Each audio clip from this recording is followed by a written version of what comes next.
గురువుగారు, తిరుమల శ్రీవారి సన్నిధిలో ఉగ్ర శ్రీనివాసమూర్తి విగ్రహం కూడా ఉంటుంది కదా. అయితే ఈ స్వామివారి ప్రత్యేకత ఏమిటి? ఈ స్వామివారికి ఊరేగింపు ఉండదా? మనకి ఒకే అగ్ని 5 విధాలుగా ఉన్నట్టుగా ఒకే ధ్రువమూర్తి ఇంకా 4 మూర్తులుగా ఉంటాడు. అందులో ఉత్సవమూర్తికి ప్రాధాన్యత ఎక్కువ. తిరుమలలో ఉత్సవరాయుడే మలయప్ప స్వామి అని. ఈ మలయప్ప స్వామి వారి యొక్క సమయంలోనే, అంటే ఆ ఉత్సవాలకి ఆ మలయప్ప స్వామి వారు ఊరేగింపులు అందుకోక ముందు ఆ స్థానంలో ఉన్నటువంటి వాడు ఎవరు? ఉగ్ర శ్రీనివాసమూర్తి. ముందు పూర్వం ఉగ్ర శ్రీనివాసమూర్తిని తిరుమల అంతా కూడా ఊరేగింపు చేస్తూ ఉండేవాళ్ళు.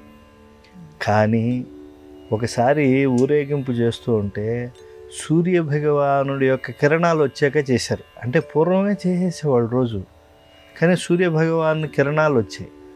సూర్య భగవానుడి కిరణాలు అంటే ఏంటి? ఆయన పాదాలు, సూర్యపాదాలు కిరణాలంటే. భగవంతుడు మొత్తం గ్రహమండలానికి, విశ్వానికి ఆయన అధిపతి కదా. అఖిలాండ కోటి బ్రహ్మాండ నాయకుడు, ఆది మధ్యాంతరహితుడు ఆయన. అటువంటి స్వామి పైన సూర్యపాదాలు పడేట్టుగా చేసిన దానివల్ల ఆ తిరుమల అంతా కూడా ఉండేటువంటి నివాస భూములన్నీ అంటుకుపోయాయి. అప్పటి నుంచి ఒక నియమం చేశారు, ఇంక నుంచి ఈ మూర్తి వద్దు అని చెప్పి. అప్పుడు స్వామి దయ వల్ల మలయప్ప స్వామి విగ్రహం దొరికింది. కొండల్లో దొరికాడు. మలయ అంటే కొండ, అప్పన్ అంటే దేవుడు.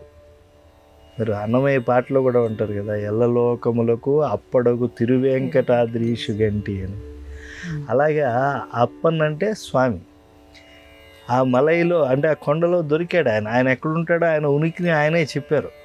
ఆర్చికముఖంగా తెలుసుకున్నటువంటి వాళ్ళు ఆ విగ్రహాన్ని తెచ్చారు. ఆ విశ్వ విగ్రహానికే ఇప్పుడు సంవత్సరంలో తిరుమలలో 365 రోజులు ఉంటే 470కి పైగా ఉత్సవాలు, ఊరేగింపులు జరుగుతూ ఉంటాయి. నిత్యోత్సవాలు, వారోత్సవాలు, పక్షోత్సవాలు, మాసోత్సవాలు, సంవత్సరోత్సవాలు, ఇంకా విశేషోత్సవాలు.